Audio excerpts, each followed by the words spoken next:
കുടലിലെ ബാക്ടീരിയയും ഹൃദയാഘാത സാധ്യതയും തമ്മിലുള്ള ബന്ധം എന്താണ്? കൊളസ്ട്രോൾ മെറ്റബോളിസമാണ് ഒന്നാമത്തെ ബന്ധം.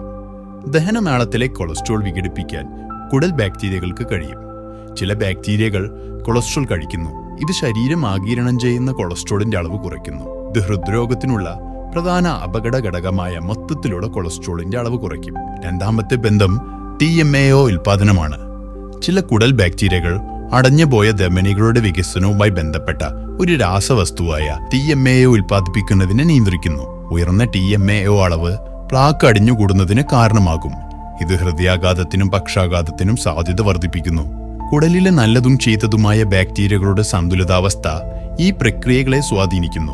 ഗുണം ചെയ്യുന്ന ബാക്ടീരിയകളാൽ സമ്പന്നമായ ഒരു ആരോഗ്യകരമായ കുടൽ മൈക്രോബയോമിനെ കൊളസ്ട്രോൾ തകരാർ പ്രോത്സാഹിപ്പിക്കാനും TMAO ഉൽപാദനം കുറയ്ക്കാനും അതുവഴി ഹൃദയാഘാത സാധ്യത കുറയ്ക്കാനും കഴിയും.